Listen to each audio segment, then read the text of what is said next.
안녕하세요. 책 읽어주는 강사 손정입니다. 오늘은 지난 시간에 이어서 두 번째로 어떻게 하면은 강사가 강의를 잘할지에 대해서 조금 더 하겠습니다. 오늘 원래 좀 본론을 잘하는 법에 대해서 하려고 했는데 도입에 대해서 조금 더 할까 합니다. 일단은 강사가 강의를 하러 가면은 요즘 사람들은 워낙 강의도 많이 듣고 뭐 책도 많이 보고 교육도 많이 듣기 때문에 저 사람은 오늘 또 무슨 얘기하러 왔을까? 뭐 또 뻔한 거 하겠지? 뭐 또 이런 선입견에 사로잡혀 있는 사람들이 많아요. 그리고 또 다들 성격들이 또 급하고 그래서 초반에 좀 강한 인상을 심어줘야 돼요. 그리고 초반에 내가 오늘 여러분들한테 이런 걸 가르치겠다. 여러분들이 이게 필요하다. 이거를 초반에 좀 미리 인식시켜주는 게 굉장히 중요하거든요. 그래서 제가 지난번에 말했듯이 이런 책을 보면 이렇게 얘기해요. 초반에 경험하게 하라. 그리고 스스로 이 교육의 해법을 인식시켜라.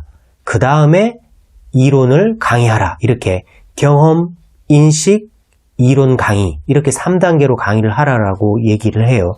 그게 무슨 얘기인지 이 유시민의 글쓰기 특강을 사례로 삼아서 제가 말씀 좀 드려볼게요. 예를 들어서 여러분들이 뭐 보고서 작성, 문서 작성 이런 걸 강의하러 갔어요. 강의하러 갔으면 그냥 처음부터 여러분 보고서를 잘 쓰려면 이렇게 해야 됩니다 라고 강의를 하는 게 아니라 처음에 가서 보고서 작성에 유용한 그러니까 아주 잘된 글 사례를 하나 보여주는 거예요. 그러니까 평소에 강사는 이런 책을 읽다가 좋은 글이 나오면 이 글은 내가 보고서 작성 강의에 써야 되겠다 이렇게 생각을 하고 이런 걸 모아놔야 되겠죠. 이 글쓰기 특강 75페이지에 보면은 잘 쓴 글 사례로 그 역사 칼럼니스트죠. 또 역사학자고 전우용 선생이 쓴 한겨레 신문에 쓴 우리 시대가 아니라 현대를 만든 물건들이라는 연재 칼럼 중에 백신, 그죠? 백신 있잖아요. 주사. 그 백신에 대한 칼럼이 있어요. 그 칼럼이 굉장히 잘된 글이라고 여기에 소개를 해놨어요. 그러면 이거를 이렇게 프린터 해가지고 이 수강생들한테 나눠주는 거예요. 그리고 읽어보라고 하는 거예요. 한 3분 정도면 다 읽거든요. 그럼 읽으라고 한 다음에 이분들한테 질문하는 거예요. 여러분 방금 읽으신 칼럼의 주제가 뭔 것 같아요? 이 칼럼을 쓴 칼럼니스트가 하고자 하는 말이 뭘 것 같아요? 라고 물어보면 거의 다 맞춰요. 왜냐하면 이 글이 좋은 글이니까.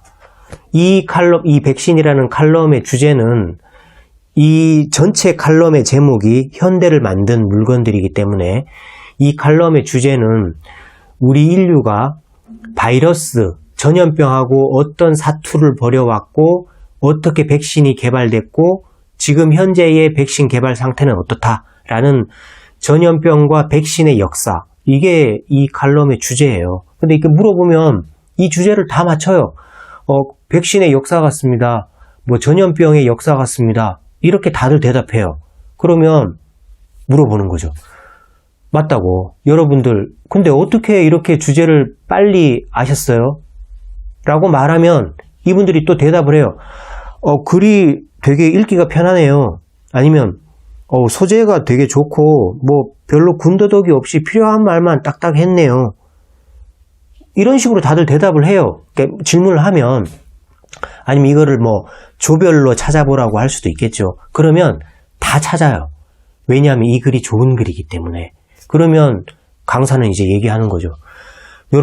여러분들이 말한 주제도 맞고 여러분들이 말한 좋은 글의 요건도 다 맞아요. 근데 그거 어떻게 그렇게 쉽게 찾으셨어요? 라고 말하는 거예요. 그건 이 글이 좋은 글이기 때문입니다. 라고 말하는 거예요. 그러면 어떻게 됩니까? 이분들이 뭐 했어요? 경험을 한 거예요. 제가 나눠준 이 칼럼 프린트물을 읽고서 좋은 글을 경험한 거예요. 그리고 나서 여러분 좋은 글의 조건이 뭐예요? 라고 하면 말했잖아요. 글이 군더더기가 없다. 문장이 짤막짤막하고 잘 읽힌다. 소재가 좋아요. 그러니까 이분들이 인식을 한 거예요. 경험을 하고 이미 자기들이 인식을 다 한 거예요.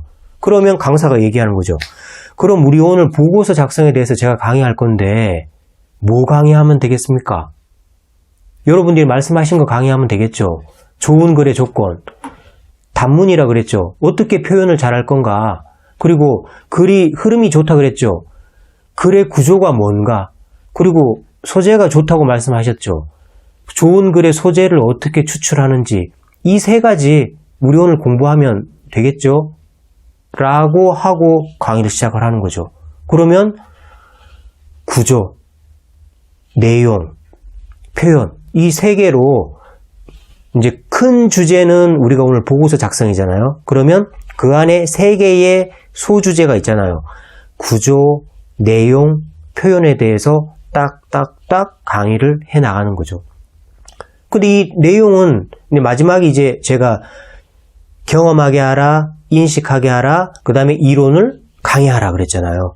그러니까 이론은 강사들 누구나 다 잘 아는 거잖아요. 자기가 그게 전문가니까 강의를 하는 거잖아요. 그러니까 이론은 누구나 강의를 다 잘 하는데 알고 있고 그 강의를 하기까지가 문제라는 거예요. 어떻게 이 사람들을 인식시키고 나에게 끌어들일 거냐. 그게 도입부에서 할 일인데 이렇게 경험하게 하라, 인식하게 하라. 그래서 강사가 평소에 할 일은 자기 분야의 전문성을 갖추기 위해서 공부해야 되는 건 당연한 거예요. 그런데 이런 책을 읽는 이유는 뭐겠어요? 이 도입부에 내가 어떻게 시작할 건가라는 그런 소재거리를 찾기 위해서 이런 책을 읽는 거예요. 읽다가 이 칼럼 참 좋다. 이거 내가 보고서 작성에 활용하면 좋겠다. 라고 해서 프린터 해놓고 그런 작업을 하는 게 강사의 평소의 일이다. 그죠? 그러니까 도입부 요 정도로 시작하시면 좋을 것 같아요. 아니면 뭐 영상 같은 거 보시다가 경험하게 하는 거, 뭐 미생 같은 드라마 이렇게 짤 영상으로 유튜브에 많잖아요. 그런 걸로 뭐 조직 간의 갈등, 조직에서 인간 간의 갈등이라든가 뭐 이런 거 상사하고 부하 간의 대화 방법이라든가 이런 거 거기 영상이 많이 나오잖아요. 이런 걸 초반에 딱 보여주는 게 뭐예요? 경험하게 하는 거예요. 그리고 거기에서 질의응답을 통해서 답을 이끌어내는 거예요. 그러면 뭐 하는 거예요? 인식하게 한 거죠. 그런 다음에 그러면 여러분들이 인식하신 거 그거에 대해서 오늘 제가 강의하면 되겠죠? 라고 시작을 하는 거죠. 그죠? 이게 바로 도입에서 할 일이다. 지난 시간에 이어서 도입까지 한번 해봤는데요. 오늘 여기까지 하고요. 다음 시간에 제가 본론에 대해서 본론에 뭐 어떠한 참여를 이끌어낼지 그 본론을 진행할 때 뭐 휴식 시간은 어떻게 해야 되고 뭐 이런 얘기도 다음 시간에 제가 좀 할까 합니다. 한 5일쯤에 제가 또 찾아뵙겠습니다. 고맙습니다.